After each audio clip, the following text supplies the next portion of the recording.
Denver sees a drastic drop in calls for police at its homeless hotel shelters. We're really happy with the changes we've seen over the last 9 months. Colorado has a budget shortfall, and lunches for school kids could be one of the first things to go. Denver offers a truce to pickleball players. They can come back to the courts if they have quiet balls. These are now the only allowed balls on this pickleball court. And a nonprofit that delivers healthy food to homebound seniors has an idea for the holidays.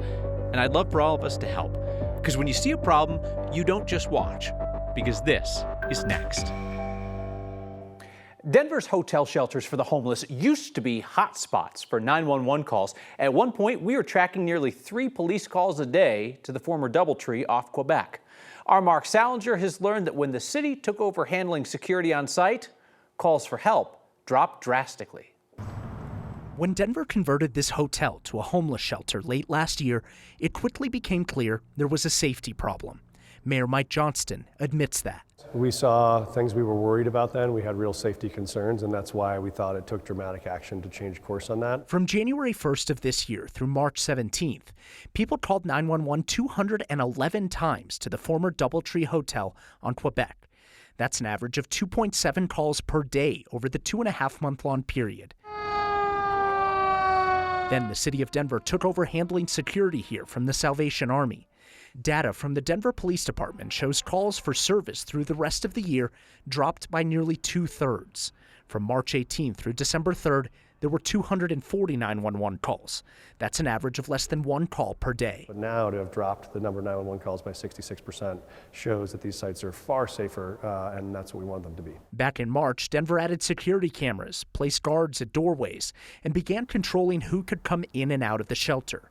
None of those measures were in place when the Salvation Army was running security for the first 2.5 months of the year. And there were a bunch of safety changes we thought we needed to make to be able to protect folks inside and outside. On March 16th, 2 people were found dead at the hotel. Police are still investigating it as a double homicide.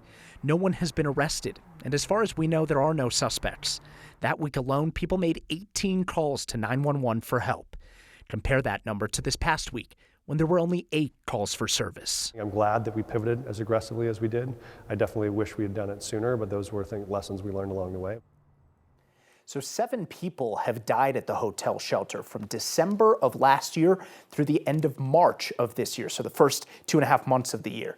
In the 8 months after that, only 1 person has died there. The Denver office of the medical examiner tells me the majority of those deaths are overdoses, Kyle. Let's talk about another struggle that those sites had, which is how quickly they can move people from that kind of transition housing into permanent housing. Yeah, so that's going up very quickly now. We're seeing that rise in the second half of the year. And for the first time now, there are more people in permanent housing, more people that the city has moved into permanent housing than have been in hotel shelters for more than 30 days.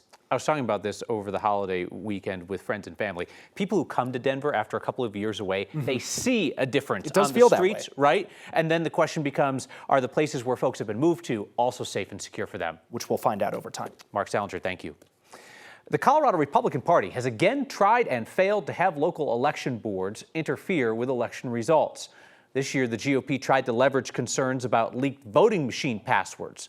But with no evidence the election was compromised by that, every county election board still signed off on results recently. The GOP encouraged Republicans on local canvass boards to refuse to certify the election, pointing to the fact that Democratic Secretary of State Jenna Griswold's office had inadvertently posted voting system passwords online. There's no evidence that the system was compromised before those passwords were changed. As of late last week, the election has the stamp of approval from all 64 bipartisan county canvass boards. The Secretary of State's office says the decision was unanimous in nearly every county. Only 7 of 64 had a board member vote against certifying results. The state GOP tried the same thing last year, and last year the election was certified by every county as well. The party's also been largely unsuccessful in efforts to have district attorneys across the state open their own criminal investigations into the password leak. Multiple counties have just decided to defer to the first open investigation out of Denver. Secretary of State Griswold has become the target of years' worth of criminal threats from men. I say that because it's a guy thing. Trust me, we've covered these cases. And another guy could be going to prison for it. The U.S. Attorney's Office in Florida says a 6-year-old from Tampa named Richard Cantwell pleaded guilty last week to 4 felony counts of threatening public figures, including Secretary Griswold. According to investigators, Cantwell sent more than 100 threatening messages to public officials in Florida in 2019 and 2020. Then apparently this dude came out of retirement to target Griswold earlier this year. Sent her a threatening message on February 9th, the day after the Supreme Court heard arguments in the case to kick Trump off of Colorado's primary ballot. Griswold did not bring that lawsuit herself. She was actually the one being sued, but she said that in her opinion, she thought that Trump should be ruled ineligible for office. This guy who passed along the threat, Cantwell, he faces up to 20 years in prison. He is the fourth person to either plead guilty or be convicted of threatening Secretary Griswold since 2020. Every student in Colorado grades K through 12 can have school meals at no cost to them. They're funded by taxpayers. Voters set up that system in 2020, approving a new tax on high-income earners. But the math has never quite mathed. So now the free lunch is in jeopardy. Here's politics guy Marshall Zellinger. Free meals are being dished out more often in schools across the state. 2 years ago, voters passed Proposition FF, promising free breakfast and lunch for any student, regardless of family income level. I think it's rid some of the stigma of free lunches. The Healthy School Meals for All program is funded through federal reimbursements and a voter-approved tax on households earning more than $300,000. Earlier this year, we broke the news that the voter-approved tax has never been enough for the cost of all the free meals. The estimates that were used appear to have been lower than what the program would have needed, given the obvious increase of demand for free meals that would come after that. Brett Johnson with Aurora Public Schools was part of a working group this year. That group, which included education and nutrition experts, came up with ideas to cut expenses, add revenue, or figure something else out.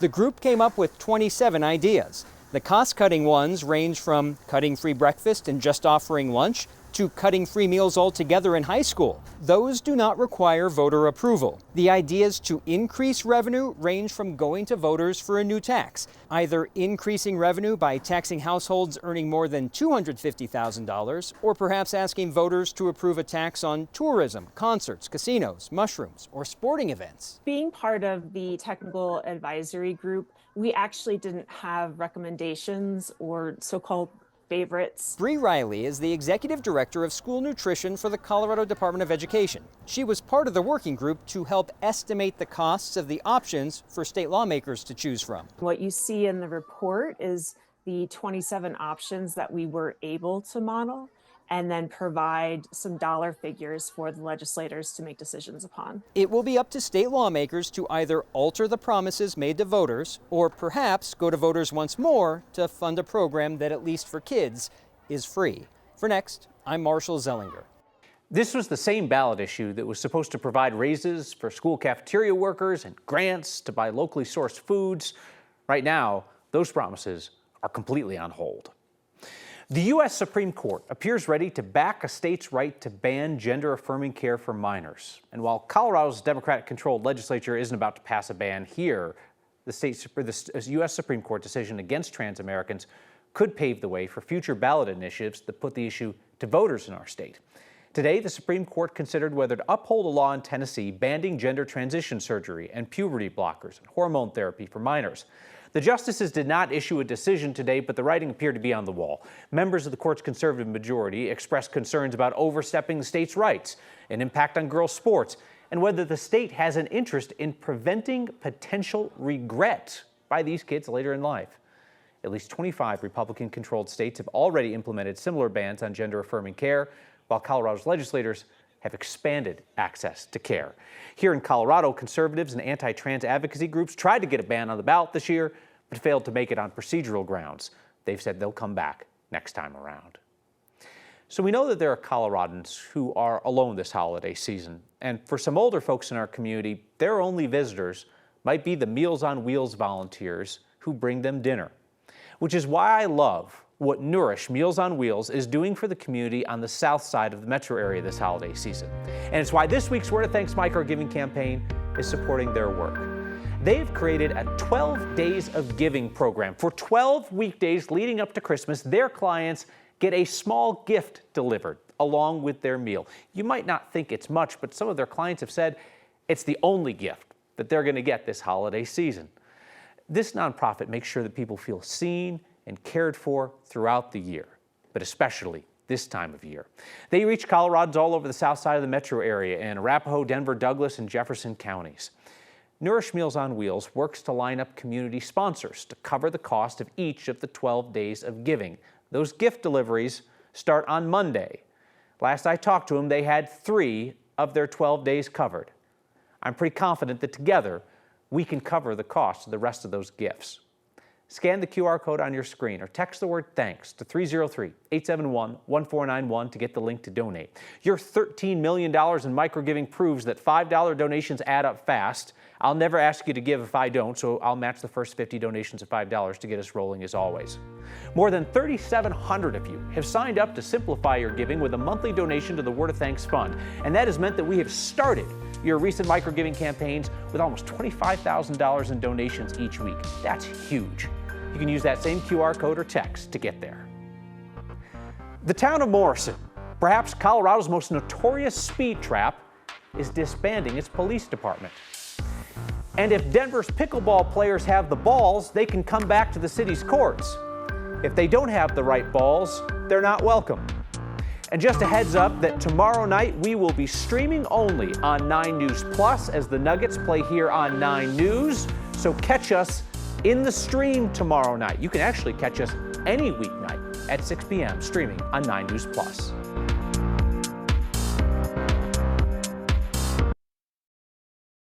Lead-footed Coloradans, rejoice. The police department in the notorious speed trap of Morrison is going away, and the Jefferson County Sheriff's Office is going to take over. Morrison's police department will be dissolved at the end of the year, although there's not a whole lot of dissolving left to do. The town's police chief has been on leave since last month under investigation. Town won't say why. This guy just poof, vanished. The department only has 9 full-time officers and some part-time staff. The Jeffco Sheriff's Office told us they've already been in charge of the overnight law enforcement in Morrison for 4 years. The police department was only on duty during the day. Do your criming at night.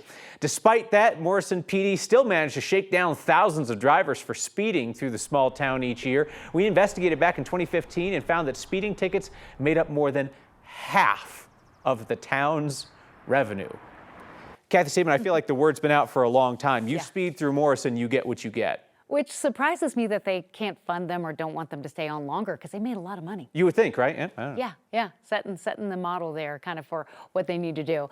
We have a beautiful evening in Denver after another spring-like day in December. We started at 29, warmed to 57. Yesterday we were 65. We're typically in the mid-40s this time of year. Currently down to 49 in the city, 4 in Gunnison, and 28 in Steamboat. Winds are light out of the south tonight, but I think a wind shift out of the east may bring in some low-level moisture for fog for those of you out east, Elbert County, Lincoln County, Washington County. For Denver, mild and dry through Saturday. The pattern change comes late in the weekend. Mountain snow Sunday and potentially a few snow showers here next Monday. Big dome of high pressures keeping that polar jet to the north of us, and that'll be the case for the next couple of days. So again, other than that little wind shift and potential for some fog on the eastern plains tonight, we have a clear and cold night in the city and another sunny and warm day tomorrow. Temperatures sliding out of the 40s down to freezing during the overnight hours, and we do have a beautiful high of about 50 to 52 on Thursday, mid-50s on Friday. Temperatures in the 60s possible ahead of that storm that could bring snow to the mountains on Sunday and maybe a little snow to Denver Monday. Colder highs in the 30s Monday and Tuesday of next week. But not for the Parade of Lights. It is a beautiful night in the city. And Kyle, when the parade steps off at 6 p.m. on Saturday, a temperature of 51 degrees. We know the increased obsession with pickleball has really grown. Denver's war on pickleball rages on, just really, really quietly. And if those pickleballers get unruly, Denver police can just sick their new robot dog on them.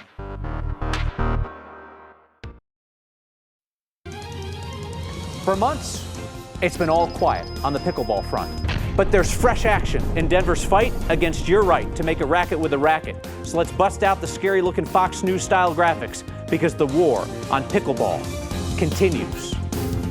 The outdoor pickleball courts at Eisenhower Park in the University Hills neighborhood got locked up last year. City said there was too much pop when the ball hit the paddle. The city had players' balls in a vice, so to speak. But now there's a plan to bring players back to those courts.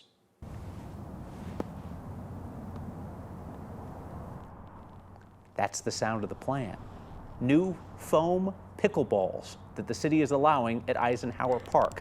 Librarian foam is what they're called, and they're now a requirement. Denver says this pilot program will see if the quieter balls make the game less irritating for neighbors. You can bring your own quiet balls or borrow them from the rec center. Get loud, and it's a $100 fine.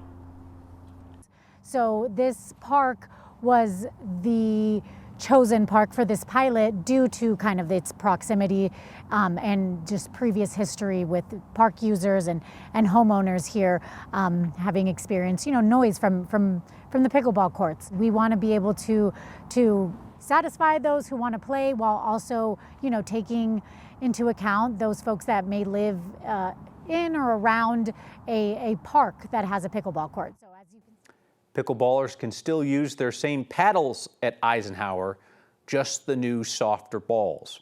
The city will evaluate the effectiveness of this and determine whether they'll expand that equipment requirement to the 5 other outdoor courts in the city. Fresh nightmare fuel to report tonight. Denver police have a new robot dog. Don't worry, they say the dog won't have weapons. It could. It's got a little grabby arm thing, but they say that it won't.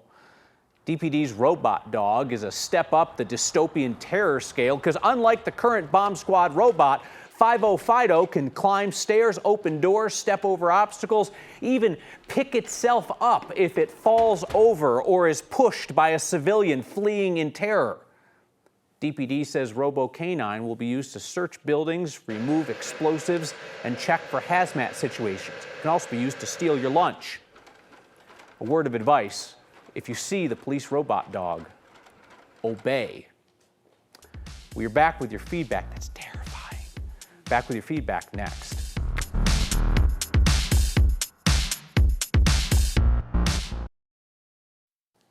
For seniors who can't get out, the nonprofit Nourish Meals on Wheels is showing up bearing gifts and meals. It's an annual tradition for the organization that keeps our neighbors fed on the south side of the metro area, from Jeffco out to Dougco. Monday starts their 12 Days of Giving program, where the neighbors they serve get a small gift with their meals for 12 days leading up to Christmas. And some of those folks say they don't have a lot of friends and family in the area. Those are the only gifts that they're going to get this holiday season. It's a wonderful tradition that we can help support. Scan the QR code on your screen or text the word thanks to 303-871-1491 to join me in giving. You can give just this one time, 1 week, one nonprofit, or sign up to make a monthly donation to support each Word of Thanks nonprofit without having to put in your information over and over again. And hey, quick reminder, tomorrow night, Next will be streaming on 9 News Plus because the Nuggets will be playing here on 9 News. Anytime you're not near a TV, you can catch us streaming any weeknight on 9 News Plus at 6 o'clock. Got a note by text tonight. Thank you so much. I have been recommending Nourish Meals on Wheels for Word of Thanks for a couple of years now. This texter says they really help my mom out, and the food is really good. This person says, count me in for $5. Thank you so much for that. Deanne says, me thinks you enjoyed the pickleball story more than one should. Deanne, I hope that is my professional epitaph. He enjoyed it a little too much. See you next time.